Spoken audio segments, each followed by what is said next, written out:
Okay. Hang on. All right. It says it's recording on my end. Back. Sorry. I had a delivery, but I'm not sorry. Shout out to Make and Mary. You can follow them on Instagram, but I believe she's based out of Oregon.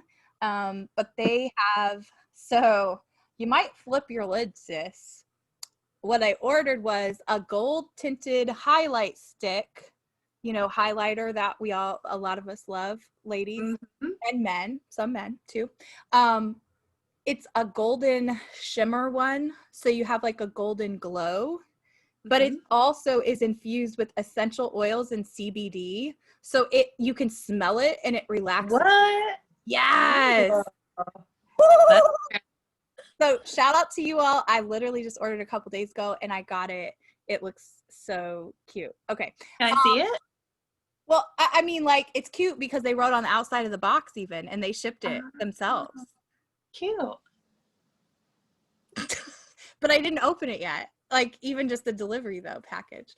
Okay, back to what we were doing, though. So we want to take, like, this portion to actually do a little bit of teaching, because before we talk about, like, the different things we're going to be offering on Patreon, that we're still getting our lives together with this. Y'all have heard us talking about this project called Dear Blabby. Please continue submitting your questions. You can do that through our Instagram bios. Both of us have a link there. But we'll get to that in a minute. But we want to model for you some of the things we're going to offer. So earlier, I was talking a bit about the personality types, and one of the things we're going to offer through Spiritually Strategic Co. will be the opportunity to work with Kara or myself and really analyze who you are further, because how Kara's feeling, I think a lot of people can relate to, even if it doesn't have to do with social media, right? She wants other people to understand how she feels, and she wants recognition of who she is as a person, like that you're okay with who she is. And what I would argue is when you say, right, when you say at a certain point you're feeling, notice what you said, I'm feeling like I shouldn't say this because am I ostracizing people and making them feel bad? I would just argue people process in different ways because of our core personalities of how we're wired literally to communicate and receive communication. And usually it's just that person doesn't receive information in the same way. And so what I want to talk through really quick, and I am almost fully certified. I've gone through hours and hours of training with this. So I'm actually really excited to talk about it. Kara knows I love it. We stayed up until like, oh, don't look at the back of my hair. This is all going up after the video. So we literally have stayed up until like 2 or 3 in the morning talking about this because it's exciting to us. And it also makes a whole lot of sense for just where the world is at right now and people trying to discover, wait, why am I not getting along with this person? And so one of the things that's really, really important to remember is that communication only happens when the message that you intended to be received is actually received. And a lot of times, because of the way we write or say things or communicate things with other personality types, it's just not going to resonate. I will give an example before we kind of do an analysis of Kara's personality type. For a long time, because I tend to also see the world through my feelings and digest information that way, I would ask my man, well, how do you feel about this? And then he would say something like, I don't have feelings about that. And I'd be like, are you a robot? Or stop being an asshole, man. Like, I would take it very personally. And he wasn't trying to be mean. Like, he was never intending to be mean. He would just say, I don't have feelings about that. But now when I ask questions, because I've done more learning about this, I'll say, what are your thoughts on that? Opens up a whole different conversation. Because that's his personality type. Yeah. He doesn't filter communication through how he feels about it. That's not how he processes it. So there's really quick background information so you guys don't think, oh, they're a bunch of kooks. there's one key book that this is based on. This is what I've been studying, called can you see it? Oh, there we go. The process therapy model. So you can see the little picture there. What happens when you take a PPI, which is a personality profile inventory? What? Sorry. Why are you laughing, people?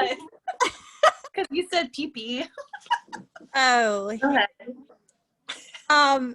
If you're lucky and Kara is on like the one coaching you, if you ever sign up for this in the future, like she'll make jokes like that. So you definitely work with her, because I will probably be pretty bitchy and be like, no, we're unpacking your personality. Come on, get focused. Okay, so a lot of this, I mean, this is very literally, it's written by Taby Kaler. He is a PhD. He's researched this literally for 3 decades. Little background on Taby, and because you probably have not heard widely of the process communication model, I will actually be one of the only certified trainers in the greater Midwest in the United States. It's actually very big in South America, very big in Europe. In fact, there's 2 authors, I believe they're both French, who then took his research work even further with the model and how it's used in therapy, right? And they converted it to a communications model for the everyday Joes like you and I who are not practicing therapists. Why don't we say everyday Jans? Because we're women. The average Jans. And Gerard Collignon and Pascal Legrand, they also are part of Taby Kaler's team at Kaler Communications, and they wrote a book called Understand to Be Understood. So then it really is big, like I said, in a lot of other countries and in business training and things like that. Not super widespread, but in the United States, Taby actually, he was the personal advisor and communications coach for Bill Clinton. He trained a lot of people at NASA because, well, as you can imagine, if you're going into space with other astronauts, you have to be able to communicate well, or literally you could die in the middle of space. Like literally, if you think about it. So a lot of his services, he's kind of been this Cadillac of communications coaching. So our goal, one of our goals, and one of the things we want to offer in the future is how do we make this really tangible for the masses? In other words, I can get Kara to do my PPI, my personality profile inventory, and have her actually coach me and analyze my full report. So when you engage in that, you get like a 30-page report that says, this is what you do when you're in distress. This is how you respond. And it's literally like a 40-question inventory that you take, not super pricey, and it is like telling you exactly, like, I don't know, like it's crazy because even as much and as nerdy, if you listen regularly or you know me personally, you know how nerdy I am. But I was telling Kara, like in the summer, she knows, like I was literally like, this is so crazy. So you could do like, and you know, we're big into like Enneagram and DISC assessment and Myers-Briggs. Let me tell you, they do not hold a candle to this work. I'm just saying. Okay. It's because it meets you where you're at your worst is what it is. Because like for me in particular, I know now, like I have to get angry, and anger is something I tend to keep it in and like suppress, and it becomes sadness instead of anger.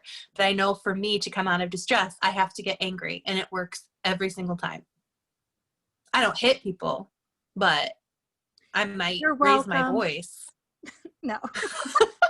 No. So really quick, we'll do some quick teaching just so y'all have like a taste of what that means. That was just kind of background context so you guys understand, and maybe you want to look up more work that he's done or look up Kaler Communications, whatever. But I'm going to quickly do a rundown. There are 6 core personalities, and the cool thing about this is called your condominium because there's different floors. And so all of us have traits, right? We can ride an elevator, even if Kara's personality, her base is what it's called. So that's like her core, what she's going to go to, especially when she's in distress.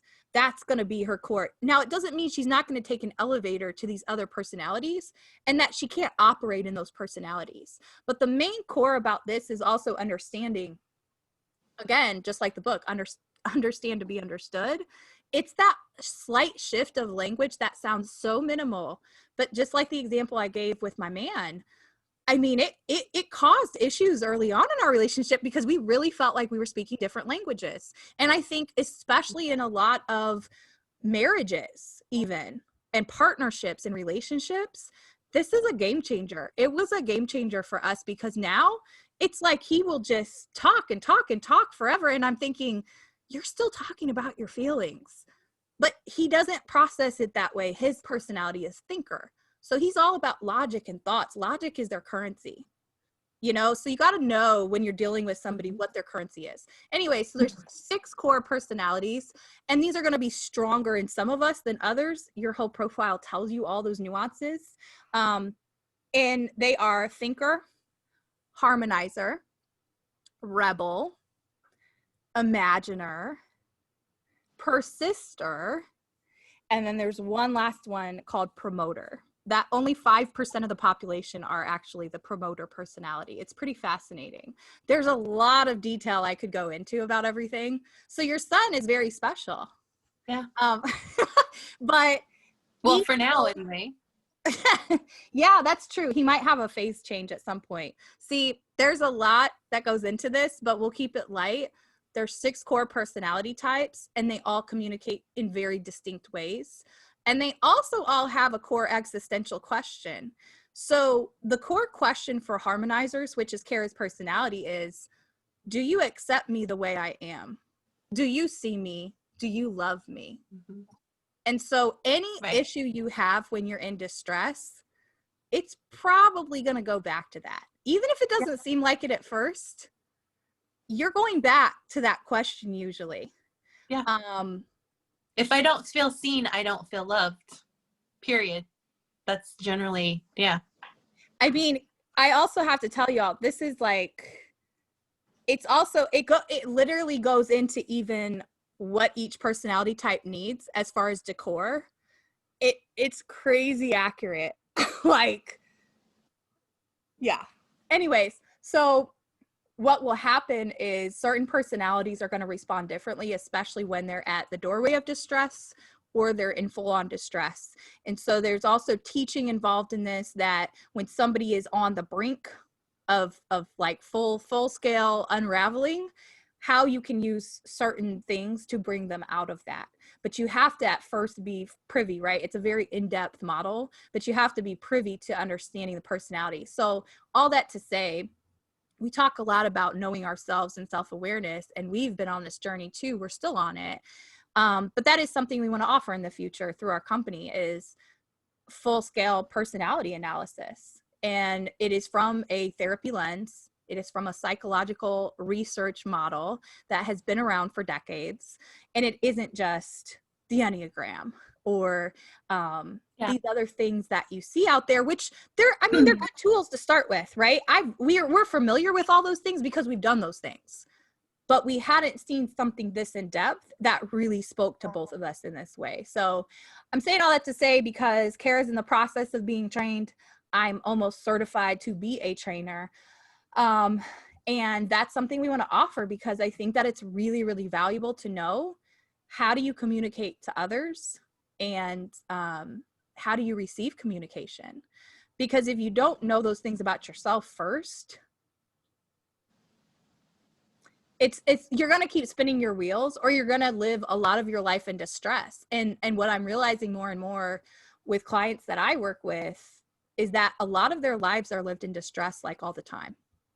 And that's actually, so there's even been further research, not to get too in depth here, but there's even further research that for each personality, if you stay in distress consistently and you don't learn how to get your psychological needs met as a person with that personality as like your core, that can actually manifest into long-term issues like depression, bipolar. Like, there's certain personalities that if unaddressed and your psychological needs are not met for your personality, you could long-term develop those mental health issues. There's a component of this that's striking as well, because for me, learning that I was a harmonizer and need to feel recognized in order to feel loved, and need to have me as me validated. Recognition of self and you. which is different. There's the persister personality wants recognition, but it's recognition of achievement and work. Right. Sorry. Right. So, but contrary to a very religious upbringing, like that's something that seems selfish to my religious tradition, and something that seems contradictory, like wanting, no, to need to feel recognized for myself. Because part of what you learn, you know, with a very fundamentalist view of Christianity is that everything is to get pointed back to God. The glory goes to God. And so it feels very counterintuitive to, even though that's an emotional need of mine, I have often pushed it aside as something that I don't want or need, because feeling shame for needing that or wanting that for myself, because it's not, quote unquote, a biblical way of looking at our soul, I guess. But Interesting. that doesn't remove that need. It doesn't remove that need. And it's a very real thing. So part of this is like coping with years of undoing of the kind of rhetoric and theology, toxic theology. The core driver, so there's things called drivers, and those drive the actions and behaviors behind each personality. Your core driver is, and it's like this kind of internal narrative is, mm-hmm. I have to please you. I have to please you. And what harmonizers, I won't be loved if I don't please you. Yep. What harmonizers also do, and why I think this is also more psychologically like challenging for you right now, harmonizers over time, they develop tactics for constantly trying to please others that they become very adaptive. So you said something really key earlier. You said, I feel like I have to be a chameleon. Yeah. That's a learned adapted behavior, because over time, long-term behaviors, if not addressed with harmonizers and they don't allow themselves to feel anger, the mask that happens is called, these are masks. They all tie back to this, right? The drooper mask. And they look to be a victim. Yeah. And this is really hard things to admit. Like Kara and I probably couldn't have had this conversation even a year ago, because we both have had to admit these certain things about our personality types, that not only are you getting a full inventory of all the glowing things about you, you're also discovering, oh, that's why I then shame eat when I feel like a victim. And you almost kind of, in that personality type, and I know because this is what I phased to, it's not my base personality, but I had a phase, what's called a phase change at a certain point to harmonizer, is that authentically, to your point, they have to feel anger, but often it's masked in tears and sadness. And the emotions then aren't properly named. And there's one personality type, they have to, rebels. They're all about action and playfulness, right? But their core issue in life is usually taking responsibility. Whether that's for actions, I have one. I know. Whether it's taking responsibility for emotions or actions, that's something that they struggle. That's their struggle. Just like you have an existential question or you have a driver, there's all these different pieces, right? It's a really big, it's complicated. We're doing the hard work basically for you all so that we can make it digestible when we have these different coaching and training sessions in the future with the process communication model. But going back to your specific personality, the other long term, if you don't address this or figure out how to meet those psychological needs when you're in distress or even when you're not, is long term, it develops into being very wishy-washy and not being able to make decisions. Would you agree with that assessment for yourself? Yeah, I just told you last night, I feel like I have no focus right now. Zero. I can feel like doing something one day and then wake up the next day and it's just gone. Yeah, so, I don't think I have a real focus. Talk to me then. You're getting free therapy right now, by the way. tell me a little bit, because I want to look up some strategies to share with people if maybe they operate through that same lens that you do, and it's their feelings, how they feel. Mhm. How does that work with your I husband? think a lot of women probably. Oh, well, no, my husband is a thinker also. So that is very contradictory to his worldview. He, again, like your man, he processes things through his thoughts. He analyzes and he's very Your logical. currency is logic. Yes. Not that I'm very good at being logical, but that's not my go-to when I'm in distress. My go-to would be letting my emotion out in form of either tears, anger, frustration, verbal purging in general. And none of those, and I tend to do that, and it's like a storm, and then it feels better. But for him, he can get lost for a long period of time in thoughts and like analyzing a situation, and it's not based at all on how he's feeling about it, because for him it's not feelings, like the world is not feelings driven, like the things are just the way they are, and we have to figure them out. That's how he thinks of the world, where I don't interact that way hardly ever. So it is a very conscious effort, and I have noticed better communication between us when I do ask him what he's thinking.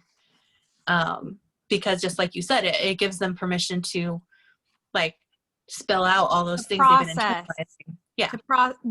But you're allowing people to process in the way that resonates most Right. with them. Hence why it's called the Right. process communication model. You're not changing yourself. Right. I think that's important, because people do get up in arms about like, well, then I'm just only going to hang out with other people like this.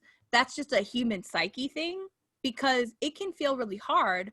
But I will also tell you, it exponentially improves your friendships and your relationships, because it's just tweaking those simple things. Because what you've done is exactly what you said.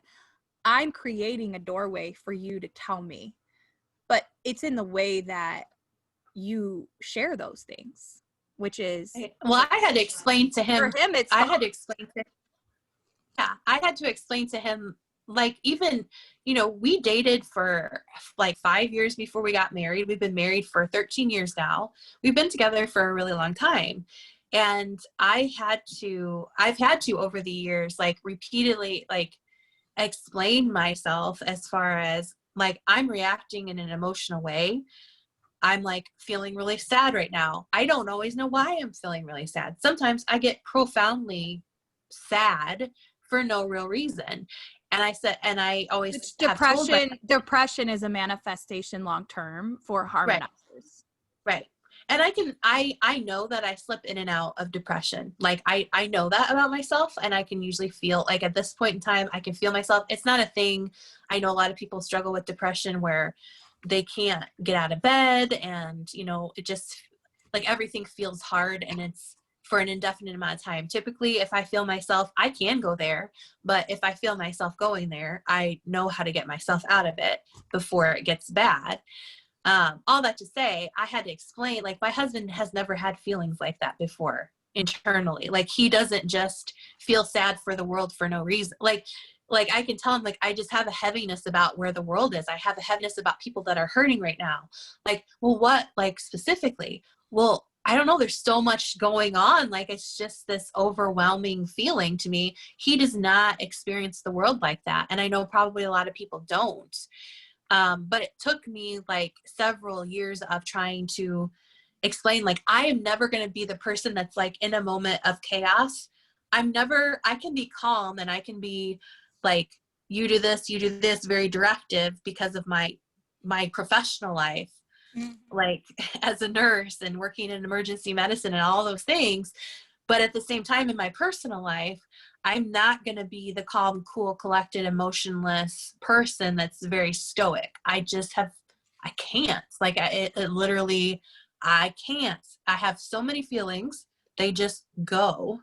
And that's not the same for a lot of people, No, and one thing to know about this work And in the deep, deep research of this work is that, and why it has been so vital, not only for healing certain areas of our lives, but also just vital for our journey, for Kara and I to do what's called inner child work, where you go back to your 7 or 8-year-old self, makes so much sense. A lot of this research, majority of humans, you're going to see their defined personality condominium, as Taby Kaler's model calls it, by the time they're 7.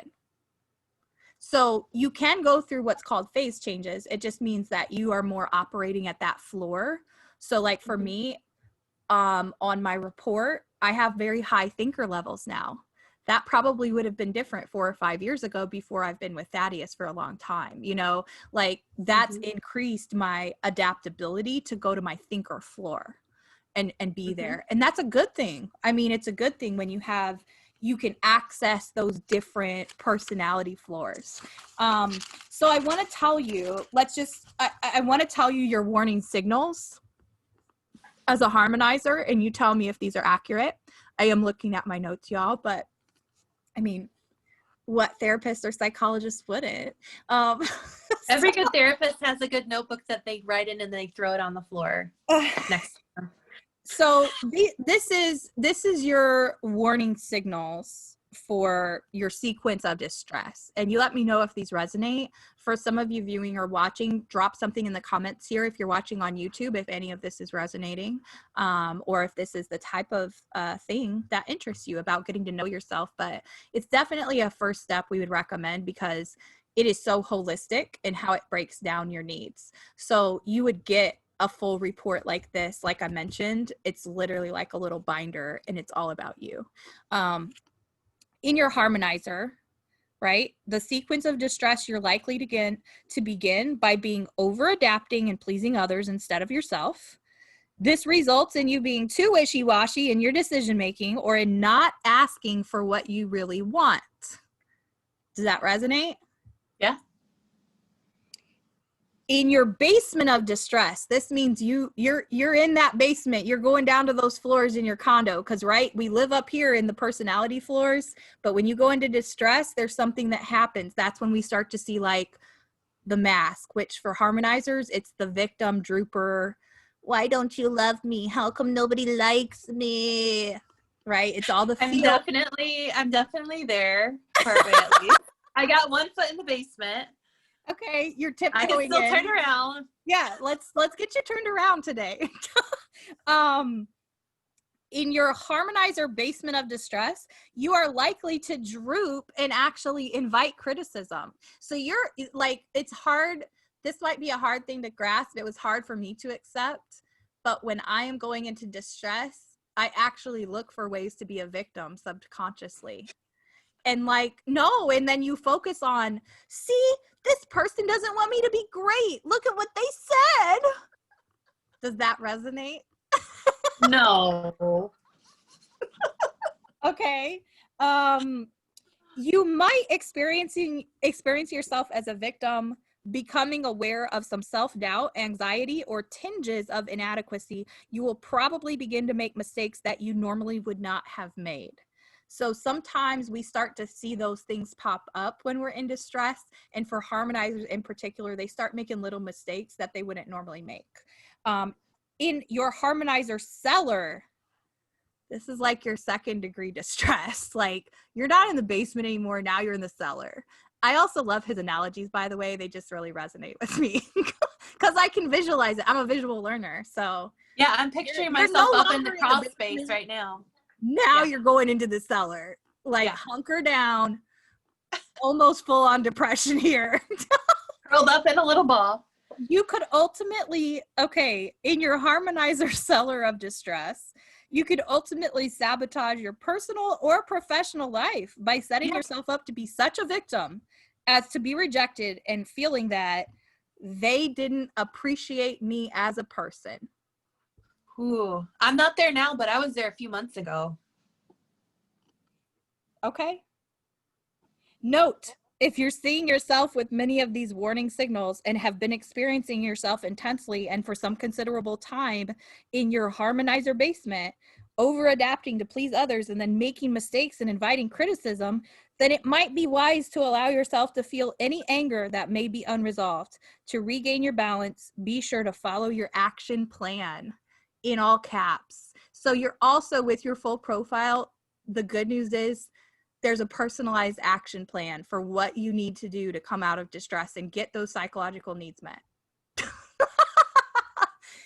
There's a way forward. Do you want to hear what some of those suggestions are? Yeah, sure.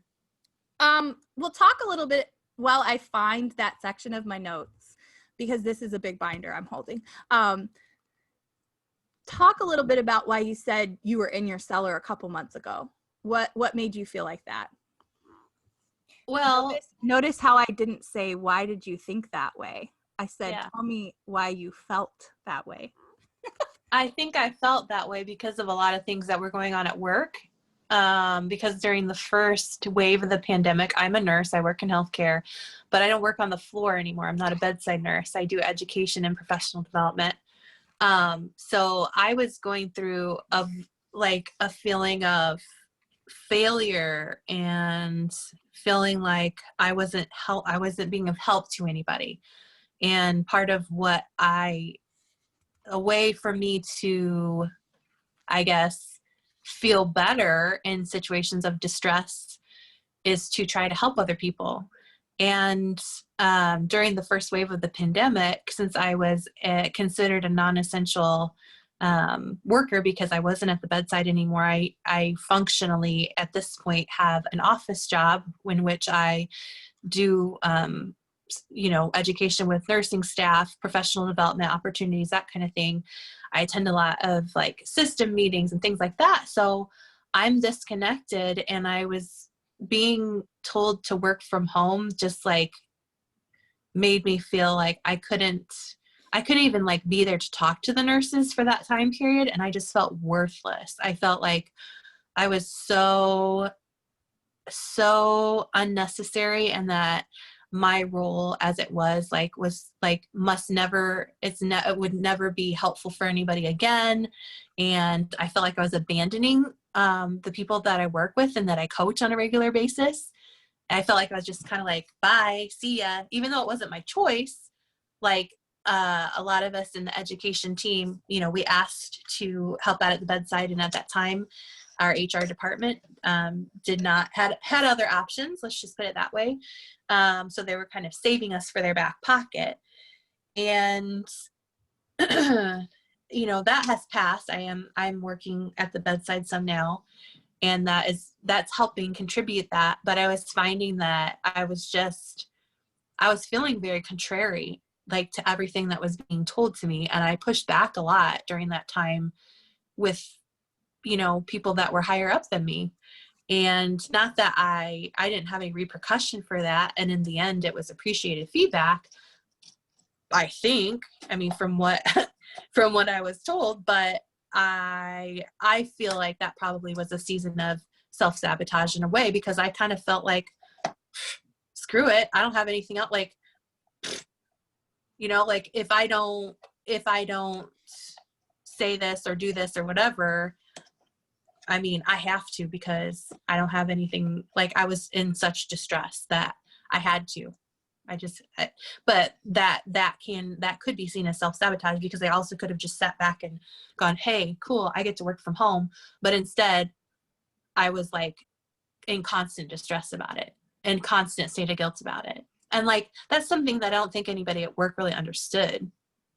Maybe nobody really verbalized that, but I felt very isolated in that feeling. Okay. So going back to how you were getting those psychological needs met, because for a harmonizer personality, every personality has a way of how they can get psychological needs met. Mm-hmm. And for harmonizers, there's two ways. And one is recognition of person, right? Mm-hmm. Not recognition of work, recognition of you as an individual person. You want to be seen and heard. So something I might say, if I notice you're going, I'm feeling really isolated, say that I work with you at the hospital. Mm-hmm. I'm feeling so isolated. then a proper response, if somebody is well versed in understanding what you're communicating, would be for your personality, Kara, I see you and I hear you. How can I help you? Because but a lot of managers, right, in general, not just at your workplace, because they're not harmonizers, they're not knowing that's what Kara's really wanting. Because that would make you at least feel like, if I said that authentically, even if you didn't have a way for me to help you or you couldn't name it, that's going to boost you. It's going to boost you because you're seen and heard and valued. The other thing that needs to be met for harmonizers at times, or can help with psychological distress, is environment. So harmonizers are very big on environment and their surroundings. And if that doesn't jive well with them, they feel off. So for me, like, and you know that about me, if I don't have a certain feel, or if I feel my place is too cluttered, my thinking feels cluttered. So sometimes to me, like, I just feel relieved or better when I straighten up. But that's just me personally, right? Because I like things tidy. All right. So one of the things, though, is when those needs aren't being met, and to your point, every personality type also can seek out negative satisfaction. If they don't know how to meet those psychological needs positively, then they'll seek it out negatively, subconsciously. So it's very similar to children. Yeah. Very similar. I mean, we don't really change, that much. Well, we do and we don't. And then being a harmonizer, and then you're like, oh, I hate myself because I just did this and I knew I shouldn't have done this, but I did it anyway, and they must hate me too. Oh, like, because you're energetically, if you're into like energetics and stuff too, from a spiritual standpoint, guilt and shame are the lowest vibration you can be at. You can't create from that place. You can't produce. And so for harmonizers in particular, because we're feelers, if we go into that victim cycle, it can be very detrimental. That's why it says for harmonizers, you can literally sabotage your personal and professional life. I've done it before in my personal life. Yeah. Probably I've done it more in my personal and professional life, because at work, You're frozen.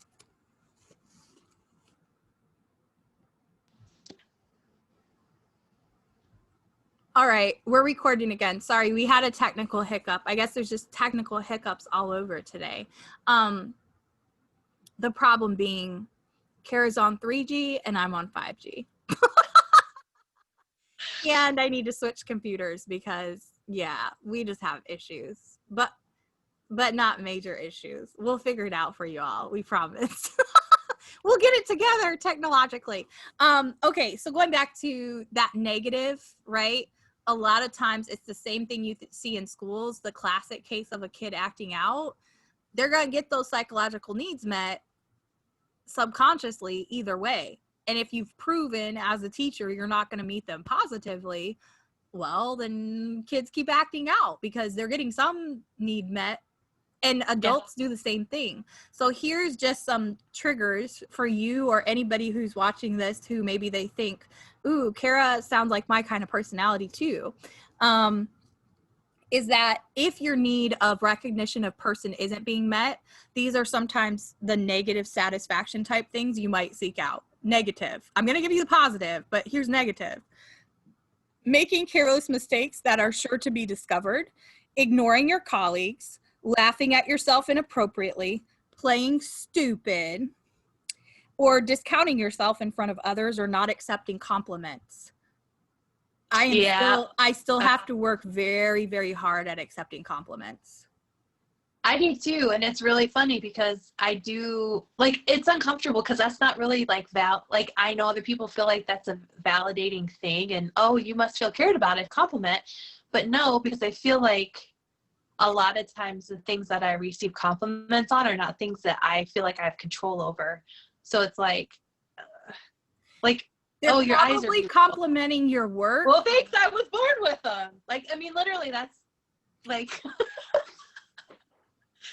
But in a lot of situations, what I found for myself, the difference was they're complimenting my work and not me. And so it didn't resonate. Yeah. It's the communication. No, I guess it's the same thing. Yeah. It's like if I said, Kara, that project was amazing. I still didn't recognize you. No, but you know what I mean? I recognized your project.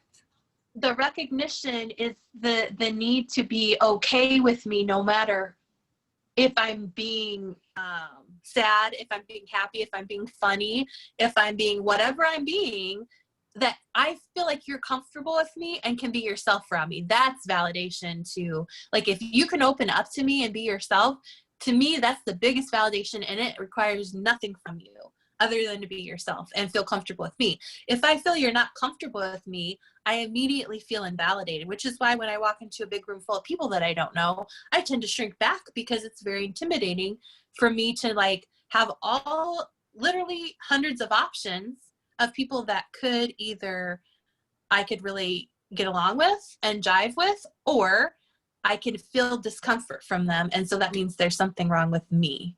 Like I internalize that feeling of awkwardness to me. Yeah.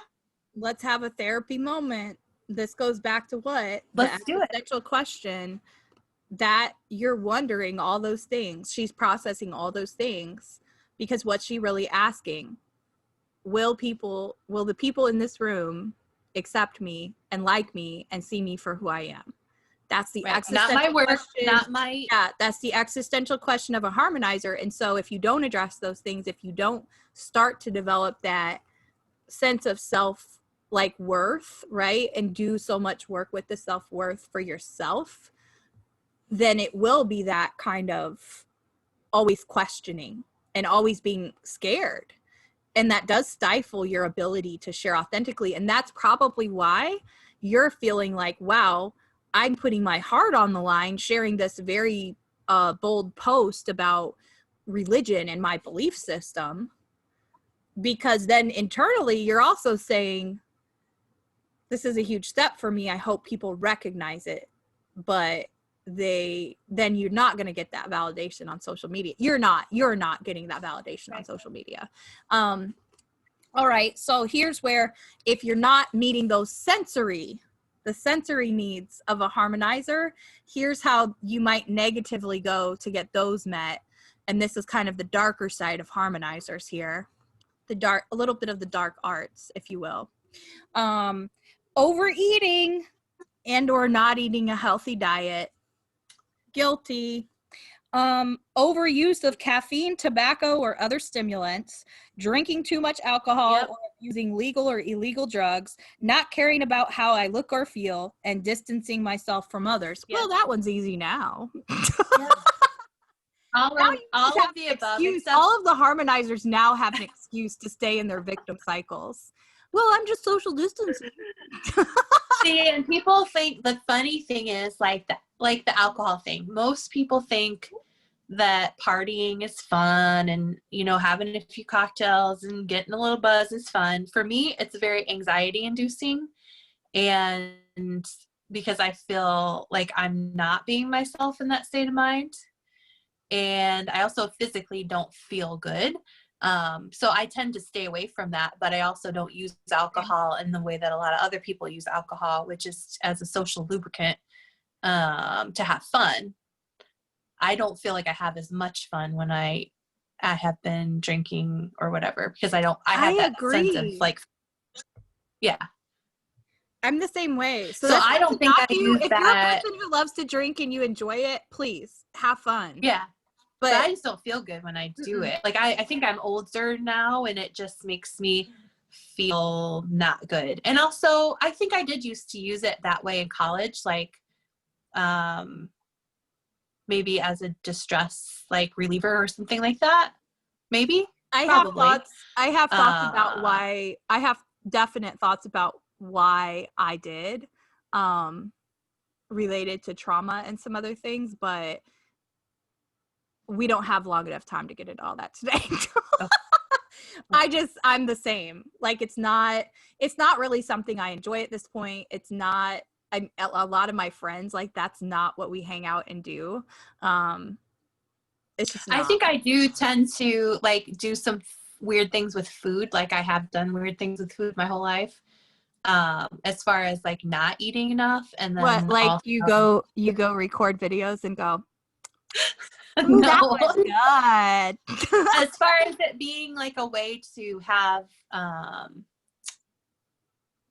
I don't know, like to have, like if you feel that feeling of being out of control over everything, like, and oftentimes when I'm stressed, I lose my appetite, which is a good thing. Well, I don't know if it's a good thing or not a good thing, No, but it's not a healthy. That's a stress thing. That's not healthy. but I also have used food as a control mechanism before. Like, so I don't know, when I'm in distress, I probably tend to put more in my face than I need to, if I'm honest about it. Mine's definitely overindulging, or it's not as much a problem anymore just because I've worked really hard with reprogramming my thinking with food. Like I've intentionally focused on it. But it's still a struggle, right? Like I You think ever notice though that like when you're really emotional, you don't feel full?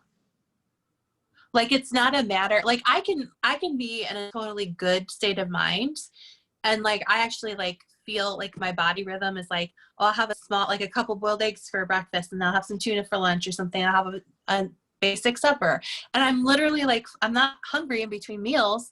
But sometimes when I'm really really stressed, I just like, I just don't, I either don't have a big appetite or I just don't get full. Do you notice that? if I'm stressed, I just go into autopilot with my eating choices.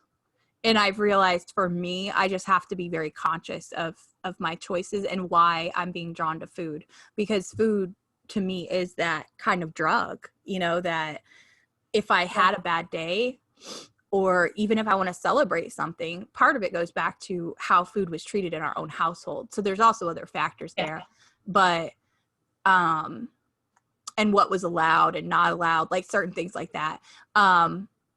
But no, I think for me, like I've worked hard with portion control and just like rewiring, just stop when you're full, because if we really listen to that, and a lot of us have to retrain it, you have that at birth. Like, what do you do if you don't want more bottle? The baby pushes it away.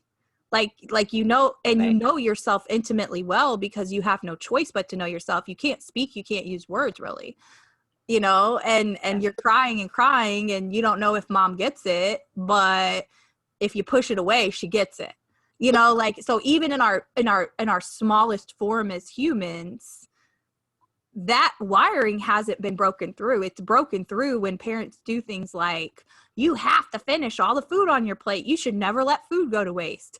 I still do some things like that and Thaddeus will be like, because he was raised differently, as all of our partners were, like, he'll be like, well, then just stop eating. You know what I mean? Like, it's so basic to him because his mind doesn't think that way. And that's not how he was raised. But I'll be like, but there's still food on the plate. You're just going to throw all that away? Yeah, it would feel bad to throw it in the trash can. And there we go. Another You need a dog. So we're looking. I showed you the cute little videos on Thanksgiving. We've been looking. We don't want to make a snap choice like I did before, even though Rio's turned out to be a blessing. But he was definitely a reactive choice. That was a classic harmonizer moment, I would say. Okay, so your action plan is, these are the recommendations for oh, there he is. Oh, my baby Rio. Hey. I would totally wear that on a hoodie. That's so cute. Okay. Your action plan for your professional life, Kara. Seek out and make, can you hear me okay? Mm-hmm. Seek out and make good friends at work. Be cordial when possible and make eye contact with people. When possible. Well, a lot of these are giving you ways to grow, but it's also how you can better like get your needs met in the professional workplace too. Ask colleagues about their families and be authentic. Keep photographs of your loved ones in your work area so that you can think about them and be motivated. Because a lot of this training too, like the in-depth training that I'm going through and that Kara is going to be like continuing to go through, has to also do with conflict resolution and motivation. Those are totally separate seminars from just like very, very basic stuff we've given you today. But then you do also get into what motivates people. How do you resolve conflict? And so that lets people know, for a harmonizer, if you have an office and you keep pictures of things that are important, it sounds very simple, but it's not only a reminder to you that makes you feel cozy and warm and comfortable and like, I feel okay here. I feel like I belong. I feel okay. It lets people know and be able to say like, oh, is that your daughter? Tell me more. You know, it opens up that even if they're not harmonizers themselves, they know what's important to Kara. Once per week, initiate a conversation with a new acquaintance or colleague. So talk with people maybe you haven't before. Arrange for 15 minutes per day for special time when you come first and no one interrupts you. So those are professional suggestions for your action plan. And then personally, say I love you to your spouse and children frequently. Let them know that you care. Arrange to have lunch or dinner at least weekly with a good friend. And I realized that this light went out. That's why I'm having trouble seeing. Sorry. Old millennial moment. Hang on. There we go. All right. Join a group, a team, or affiliate with a collection of people with whom you connect. And so for you personally, I might suggest David Hayward's group. He's the Naked Pastor. He has an online community, and I think a lot of his stuff would really resonate with you. I think I've told you that before. I'm just sharing it on air because I love him and his comics. Telephone a special friend with whom you've lost touch. Keep a birthday file and send greetings to people, recognizing the ultimate unconditional event, they're becoming alive. So it just gives you ideas. There's a lot more too. So then there's a whole section for your action plan on sensory needs as well. That was just your recognition of self type things, because those little messages they send, like they help people better communicate with you too, because they're like, oh, she does this, that must be important to her. And I have noticed, like when I feel like getting a thoughtful gift, like actually your husband even said that to me one year. I'll never forget that, because it was one of the best compliments I have ever gotten from anybody, because your man is a man of few words. But he was like, you know, Teeny always really does the most thoughtful gifts or something like that, because I put thought into the t-shirt I got him. But I'm very much that way, but it really doesn't, I think people mistake it sometimes and they think, oh, but you love gifts. I said, no, I buy gifts when they make me think of somebody in my life. And so really what I'm doing is a classic harmonizer. I'm recognizing who that person is. And I'm putting thought into what I'm getting them because I actually know them. All right, so sensory though, here's ways for your professional. Keep flowers or plants around your office or work area. Wear soft and comfortable but appropriate clothes and shoes when you can. Play your favorite music. Decorate your work area with things that are important to you and that you love. Whatever's naturally compelling to you. In your personal, make a special place at home where you feel comfortable. Take long hot baths, get massages, enjoy the quality and diversity of food rather than the quantity. Try out saunas, steam baths, and whirlpools. Have friends over for a special serving of home-cooked food. Take a walk, whatever the weather, rain, snow, or sun. Keep a diary of how you feel about things. If you have someone special in your life, spouse and children, write as if you were talking to them. And so it's funny because I feel like in the personal action plan for your sensory needs, you do all those things. Pretty much. Yeah. Yeah. I don't keep a journal anymore, but I do use Keep it up here. I mean, I kind of use I use social media somewhat as a journal, because I kind of figure like if I'm thinking about it, it's nothing super private. So to me, like emotions are not or shouldn't be private, but I know a lot of people feel differently about that. But if it's emotional or a thought process I'm having, there's no reason that I can't or don't want to share that, because I think other people, and I know this because I've got messages from people, but appreciate that, because not a lot of people are willing to do that. So I will keep doing that. I just find it like, for me, I sometimes feel funny writing in a journal, like, who's this for? It can just be for me, but then I'm also not working on getting my voice out there. It serves multiple purposes for me to do it publicly, I guess, Well, for what the kind of, work professionally that we do. the And important thing to remember, even somewhat, and this isn't throwing shade at you or other people who resonate with your personality, but the important thing to remember is that, the harmonizer personality, again, only 30% of the human population are harmonizers. So you got to remember 70% of people you're in front of at any given time, a lot of what you say probably, it might not resonate, but not because of the content. yeah, that's okay. It's because of the process and communication, and how that message is being received. So, and that's not bad. It is what it is. And I mean, my phase is harmonizer right now. And so, but I would say that we treat social media differently. I don't, and I have a whole shelf of journals from literally the past 15 years, because there are many things I keep very private, even though I'm a public figure, and I'll say how I feel about education and my beliefs around anti-racism work and that type of thing. You really don't see me share much about a lot of my personal life. I've just now started sharing more authentically about who I am, but that's partly, again, it goes back to what you said, like, part of that's just the profession I was in for so many years, and I was taught and mentored a certain way about what you're supposed to allow parents and community members and students to perceive about you. Right. But I will also say those same things are the things that I think are the reason that I'm literally Facebook connected with former students who were fourth graders but are now 20-year-olds, and still staying in contact with me and letting me know how they're doing, was because every day Miss Gonzalez was going to be playing a different type of music in the classroom, or every day, like, and those are very personal things about me. I listen to music in virtually everything I do. And I love music, and we listen to music a lot growing up too.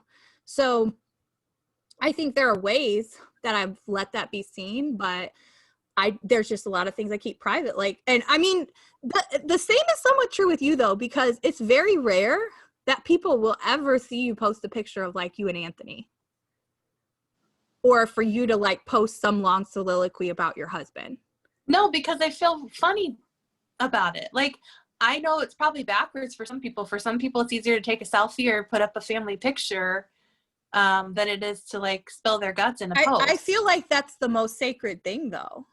Like, same. But I'll tell you how I feel about things so you can at least know who I am.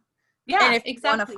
If you want to follow me or connect with me or whatever, great. But if not, because I want my words and I want my heart to be what people know me for, not necessarily like, because I feel like so often, and I have shared makeup tutorials and stuff like that, but even there was a sense of like, I literally am taking a picture of myself because I look nice today, and I just have a problem with like saying, here I am. Like, in some ways it's not a bad thing. I've done it before, but to do it all the time and do have you that think I shouldn't do that? Because I do that. No, I don't. No, I'm asking honestly. I don't. I'm asking honestly, and I want you to unpack your true thoughts in front of viewers, because I'm saying this because I ask myself the same question. Is it vapid? I'm going back to your original post. Is it vapid? Is it narcissistic? Like, I think through these things, and I think if you're not a lot more selfies and like things that people might also say like, oh, she's trying to be sexy. Like, I post a lot more selfies than you do. I do. This is my opinion. This is my opinion. You can take it or leave it. I think if you're authentically sharing your heart as well, I think that's okay. Like, and you're sharing multifaceted glimpses into your life. Okay.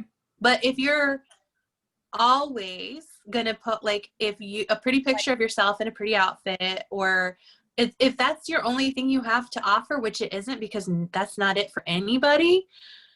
I don't like it's how you want to be known.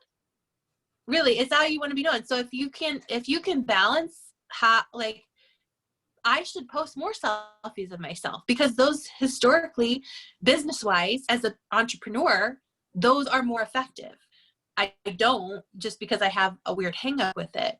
I don't want to have that hang up. I just think I see it so much and I am turned off by it when it's a single dimension of somebody, and that's all they're willing to put their face or their body out there, but they won't tell about how they feel about something. Yeah. Or like even say like how their day is going. Well, it's also or like, they're constantly posting pictures of themselves and their family doing certain things, certain like activities with friends, and it's all I often don't share that stuff, not because I don't go do stuff with other people, but because it's like, I don't want necessarily this group of friends feeling like, oh my gosh, she had this group of friends over and didn't include me. I wonder if she's upset with me, or like, I don't want any of that to like come across. I don't even think about that. I'm at, like, let me be brutally honest. I'm at a place where, and I think that's part of your evolution too, Kara. And we've talked about this extensively, viewers, so don't feel like we're offending each other. This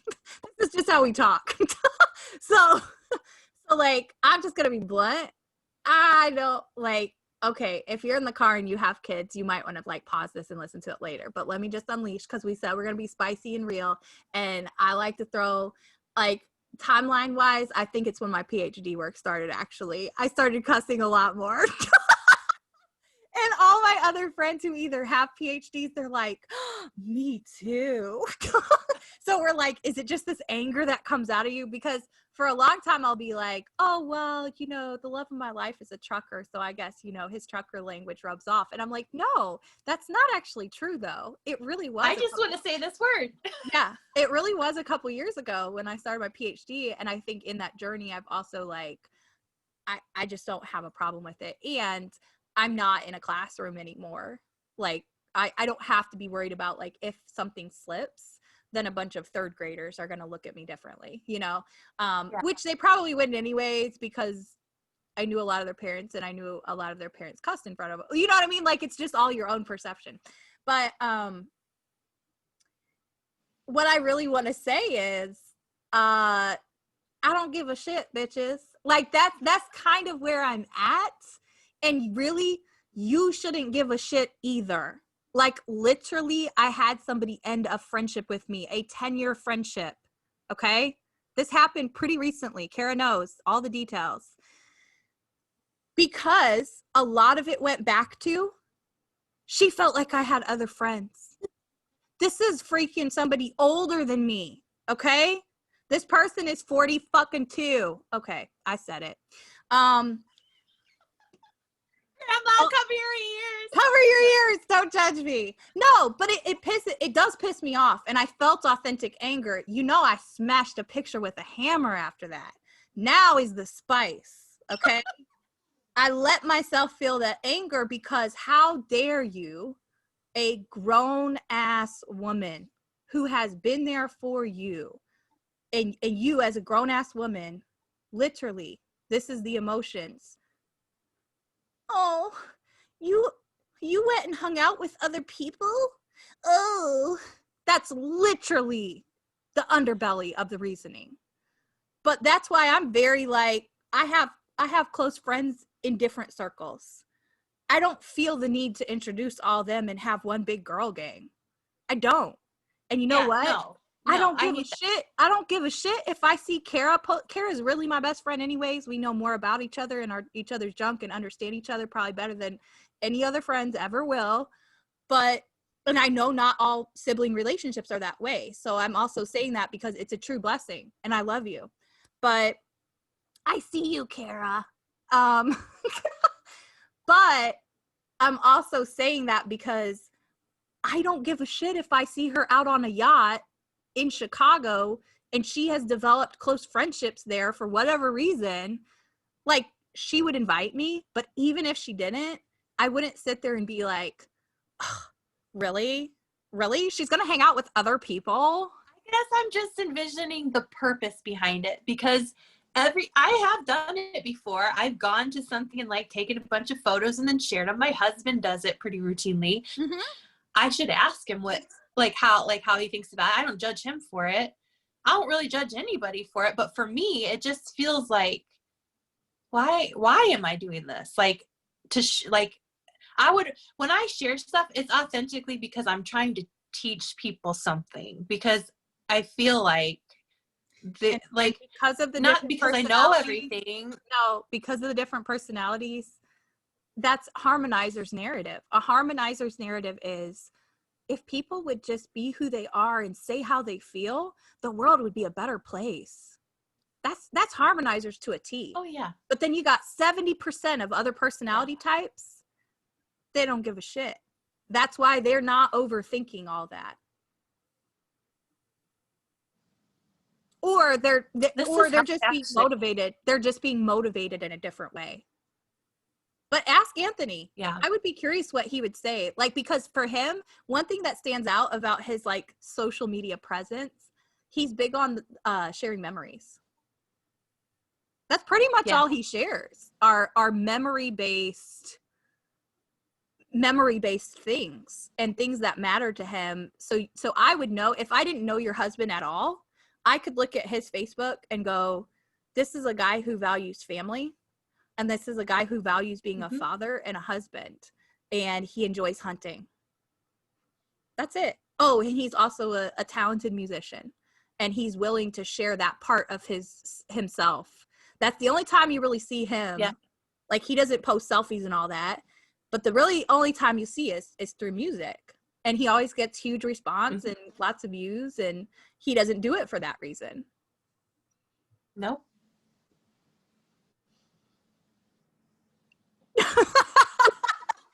I think this is really helpful. I hope that it helps somebody, and I hope that, like, this has been not a difficult conversation, because Justine and I talk like this all the time, but for me to say it in front of anybody who's listening, like, yeah, that's I've been very transparent, I think, about this is the first time I've said the F-bomb on air.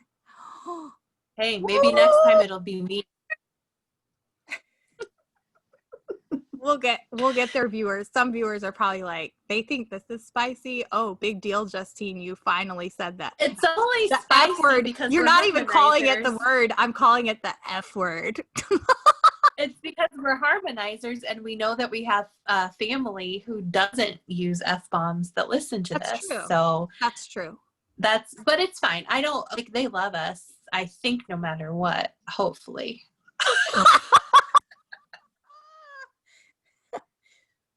I mean, at this point, Merry effing Christmas. At this point, I think all the cards are out on the table. So, I mean, like you said, I don't give a shit. No, I do though. I do give a shit a little bit. I do, because here's the other piece of that. I think it's also that evolution of the relationship with, like, how you've come to your way of knowing God. I think you said that really beautifully at the beginning, that Christianity was that path for us to really first be introduced to God. It doesn't mean that there haven't been ways that we've evolved in our thinking, and for different people that's different. You know, some people literally call it, like, I was watching an IG live with one of my mastermind colleagues, and she's almost 15 years younger than me, but I learned so much from her because she's Gen Z. And I've told this story before. I made a judgment at first, and Karen knows how I felt about it. I was kind of like, really? Is it Michaela? Yeah, Michaela. Hey, Michaela. Yeah. But she's super successful. We ended up getting to spend time, like, we happened to be in the same airports at the same time, like when we traveled abroad, like all these crazy things. So we've always stayed in touch. But initially I was very skeptical, because I was like, she's 22. But then I thought very quickly, I snapped. I was like, Justine, how are you going to judge somebody? Like, one of my closest friends just turned 50. she never discounted me because I'm almost 15 years younger than her. You know what I mean? And I know I'm kind of an old soul, but like, and a lot of my friends are older than me, but like, I also look back at that and I'm like, no, I can't think that way. That's not okay. And so I've really gotten to know her more, but she was doing a live IG last night and I caught a bit of it. And so many of the responders in there were saying, you keep talking about the magic. What does that mean? And she broke it down very beautifully. And I think it's different, especially for Gen Z, because so many of them were maybe not raised in the church setting. Mm-hmm. And she said it very similar. She said the magic is literally where you find your faith. And for some people, that's Hinduism or Buddhism or looking at or like meditating with crystals, whatever that is for you, it's your connection to source, your connection to your creator, your connection to God, and however you see, you know, the universe. But it was very hard for the people on that IG. They were just asking her all these questions because it was almost like it was very hard for them. And I'm making an assumption that most of them were in her age range. Like they couldn't wrap their head around that supernatural connection to God. And so I think that's worth kind of exploring maybe in another episode, because we all have different ways of how we even perceive and were introduced to God. And I actually had I told you, I had an interesting conversation with our dad about this. And I learned things just by asking him. I learned things about how he perceived God that I never knew. And I never would have known if I wouldn't have been just like, you know, I don't agree with this. And this is what we did learn in the church growing up. And these were good things about it. But then these were also like, this is what I thought of God for a long time. And Right. it stifled my thinking of people too, you know? And so that's that dichotomy of like, that's a dichotomy of like, as you evolve in your connection to God and in your understanding of God, you could also evolve in understanding how to treat other people. And I don't know. I think it's all part of that process of being okay with, yes, fully being who you are, but also being open-minded enough to know, like, God probably, like, let me be clear, God probably doesn't give a shit if we're cussing. Like, when did that become, what, I don't know. Like, even that is a whole other conversation. I tell my kids, like, you put the value behind your words. So even if you say you hate somebody or you say you love somebody, you're putting the value behind how you think of that word and how you feel that word.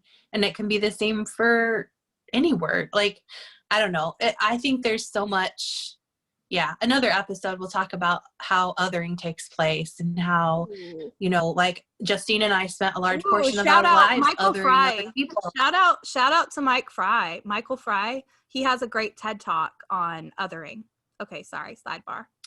Yeah. I'm pretty sure I saw that. I think I shared it actually. You did. He's one of my good friends, partners. Yeah. In Chicago. Yeah. So I think that, you know, while we're trying to, you know, heal ourselves in different ways, and this has been a method that has worked for us, like in having some kind of a framework to talk through things with other people and coaching situations and things like that. Like there is a whole other spiritual component of this that, you know, we experience, and we have wisdom from that aspect of our own personal spiritual journey. But that might not, like, I don't know, for me, it's hard to look at this as just something that's a spiritual and not anything to do with, you know, I don't know if the author's intention of this was that, but it's why we named our company what we did. Right. It's, and it also, if you're a person who studies the Bible, it talks very explicitly in the word about faith without works is dead, you know? And then on the flip side of that, you can be out there hustling and trying to get in all these works. Well, I served in nursery. I did this. I was a greeter.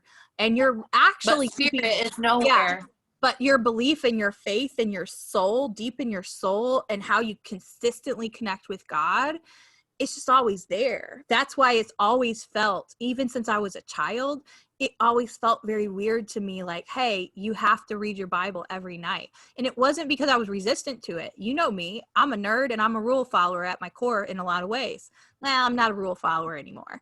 I outgrew that pretty quickly after college when chapel wasn't mandated. Another story for another day.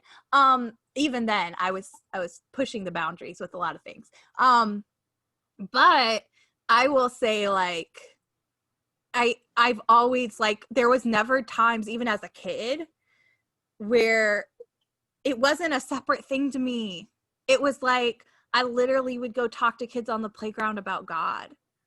Like, I've never seen it as this separate, like, oh yeah, that's my God time on Sunday mornings. I got into those routines and I accepted those norms and I abided by the norms. But I think you have to ask yourself, like, it again, you can have all the strategy in the world, just like a tool like process communication model. But if then you don't have the spiritual part, or I can be so connected to God all the time, and maybe all I do all day, every day is like just sit and meditate or whatever. But then also, or maybe I also have a career, but I have no strategy, or I don't have the tools. And I think a lot of, especially evangelicals, are being faced with this right now because of the more accepted realm of talking about mental illness and mental health. And that, you know, how is that any different than if somebody has like cancer, like a physical ailment, right? And because of For that, those of you who don't know, for those of you who don't know that theology within the evangelical and fundamental church is deep, and it basically says that those things like depression, anxiety, etc., are not real, that they're a product of, like, if you're feeling that way, it's a product of you having sin in your life. correct. And that is a very, very widely accepted theology. Even if it's and not oftentimes explicitly preached on, even if it's not explicitly preached on, it still is. people will not receive the help they need. Yep. Because basically they're told, well, that's on you, that's between you and God, and you have to fix it. And so there's a really bad disparity in mental health issues within the church community that are very, very hidden. Goes along with cycles of abuse, all those things. We could talk all day, but sexuality, like just so many things. So all that to say, I can also be somebody who is like sold out. Maybe I go to all the different spiritual things, right? Whatever your religion is or anything, right? However you associate yourself with belief. And maybe you have all the crystal belief. All of the crystals. Yeah, all the crystals, right?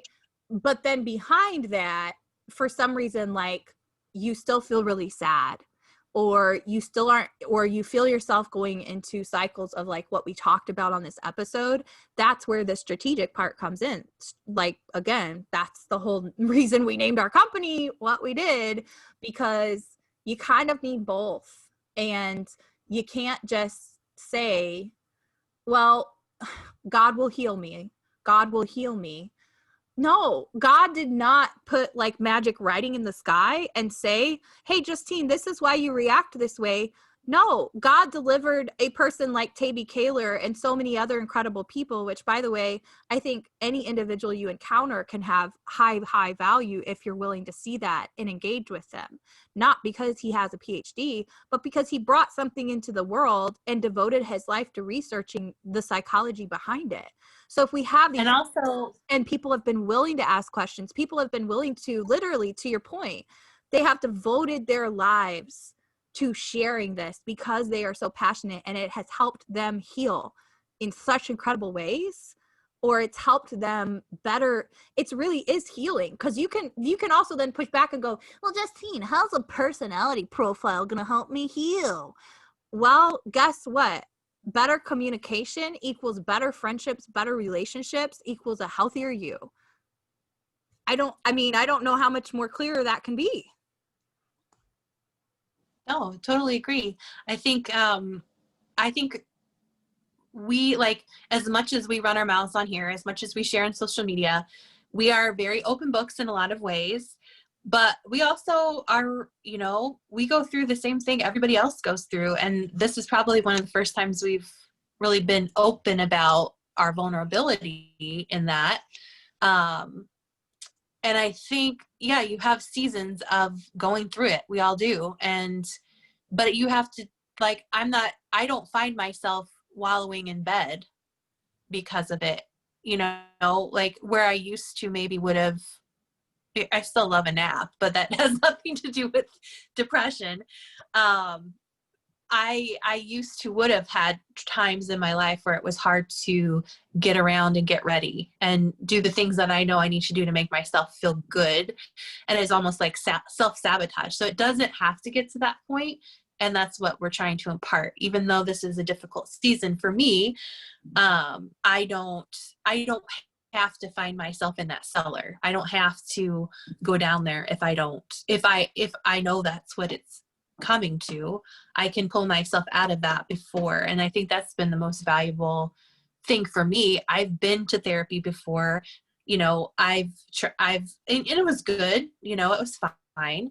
It was, I guess, an outlet. My problem with going to therapy, and this may not be the same experience as everybody else has, but I've seen with certain family members and myself, it's often just not even a sounding board really, because you're literally just talking and the person is sort of saying validating what you're saying.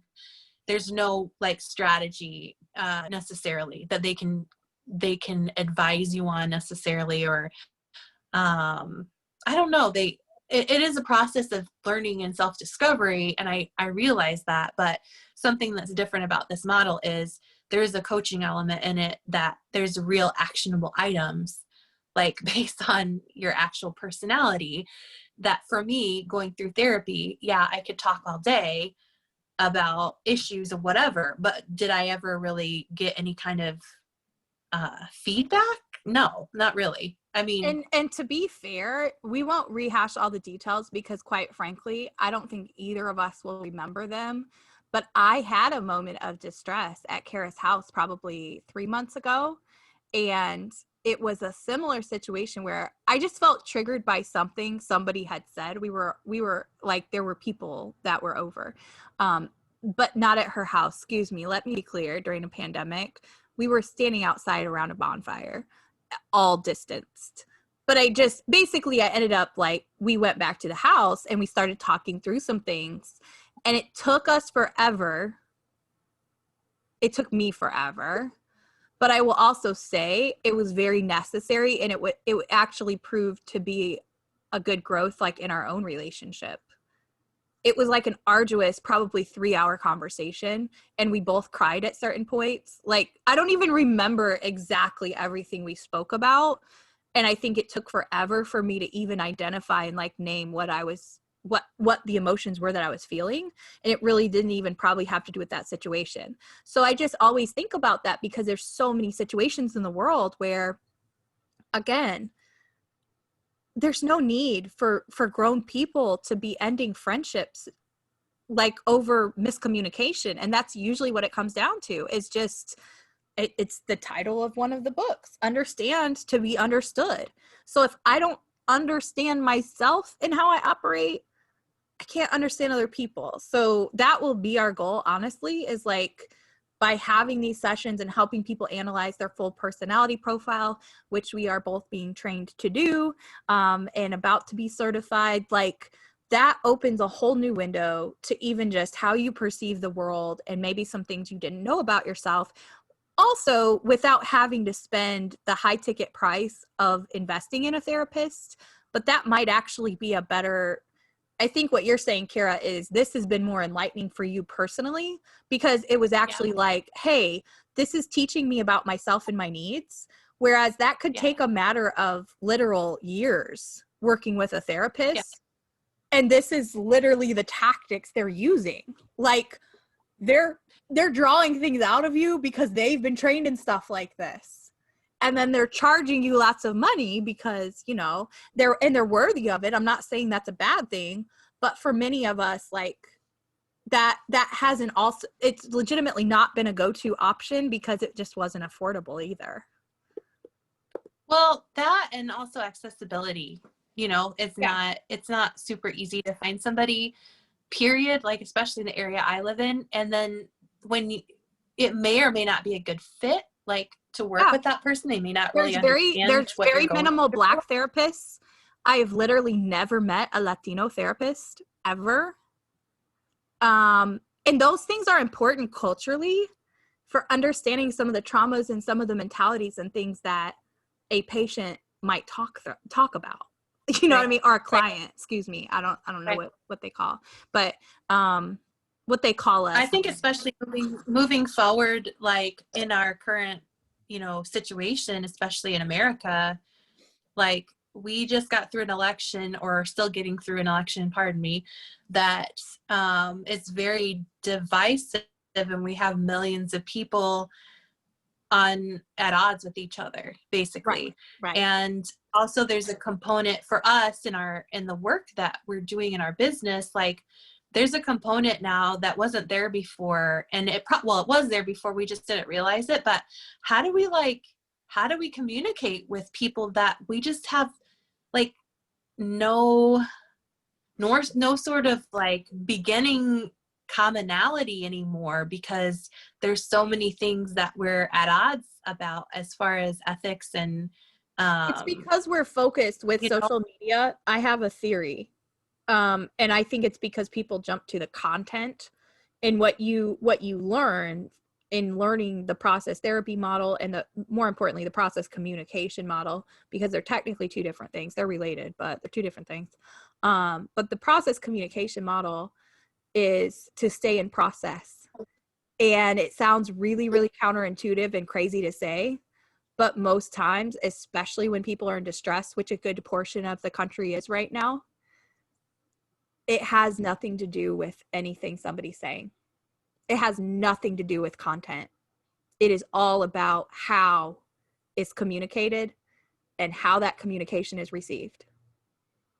That's it. and if it makes it feel better, That's if it right. makes it feel safe, if it makes it feel right, if it makes it feel peaceful in some way, whatever side of that narrative you're on. But Right. yeah. All right, I'm hungry, so All right. Well, we're going to wrap it up, but thanks for tuning in. We've had a very rejuvenating, clearly, we went for hours here, I think, hours. But final thing. No, we're not done. Sorry. I know you're hungry, but tell your stomach to calm down for just one more minute. Let's see if my screen will allow me to share. Part of the reason we're also talking this through is because that type of service, or if you enjoyed this type of thing,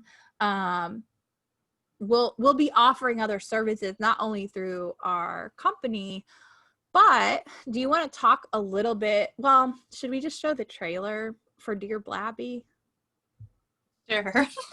I don't know. Or So do you Dear feel like Blabby, just talk it through while I'm pulling this up. Dear Blabby is a riff on Dear Abby from back in the day, the newspaper column that people would write into and get advice. And we thought it goes along kind of perfectly with our brand and our work that we do. And so we are going to be doing this talk show, but we're going to be doing it on Patreon. It's going to be a paid add-on you'll get a little hint of the show, a little clip of the show every couple weeks when we produce it, and then you will have the option to buy the whole episode over on Patreon. We are doing it this way so that we can be more vulnerable. We kind of feel like we've hit a wall a bit on the typical social media platforms as far as giving our content away for free, and to kind of not only, I guess, protect ourselves a bit from scrutiny of people that don't value our work, we are going to make it paid, so that you can come over and have a safe environment to both express yourself and hear us express ourselves freely as well. So not that we censor ourselves terribly in this podcast, but there are certain things that we will not be talking about because there are some in our audience that are in our audience because they're just more curious, I guess, than anything else. That's okay, but we want to give people an opportunity to ask some hard questions, and we want to be able to give transparent answers. And so we thought this was kind of a good platform to do that. Also, we're going to be kind of highlighting some content like in commentary from different things that are in pop culture, in the news, that kind of thing. So we might get into some politics. We might get into some religion. We might get into just some funny crap that we find on YouTube. Who knows? But we're going to try and make it kind of a variety. We might even analyze like some famous people's personality types too. Put a little PCM, PCM and process communication model. So just so y'all know, my laptop has been incredibly slow, but if you've never visited our website, which I know we reference every time, please do. It's spirituallystrategic.com. And we've got so many great resources on here. We recently revamped everything. There's a whole like learning hub. Nope, I don't want to go to that page. Just stop. There's a whole learning hub here where you can see, basically we have a free 5-day guided journal. We've got some free courses. We got a whole web series called Losing My Religion. But check it out. There's a whole new section just for Dear Blabby. So you can learn a little bit more about us. There's some other featured videos and things, but, oh, well, my screen just went blank. You know what? We will have to share. We'll just tag that preview. We'll link it up here in the linked videos on YouTube as the next preferred video, because our preview, if you just go to our channel right now, we have a playlist with the 2 different previews for Dear Blabby. So if you want to learn more about that in particular, or you want to go submit a question and you want to know what it's about before you submit a question, totally understandable. Just go to our YouTube channel here. And we have both videos. I think, let me tell you the exact playlist. Hang on.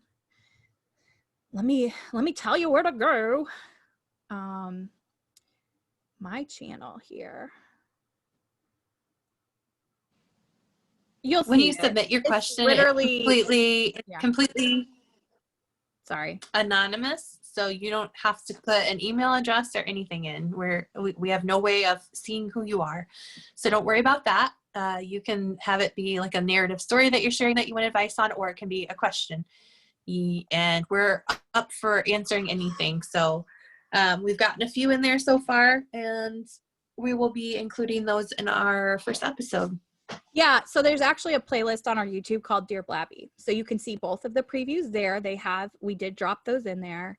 And that can help you learn a little bit more. But we will link in the notes here on YouTube and on our podcast platforms.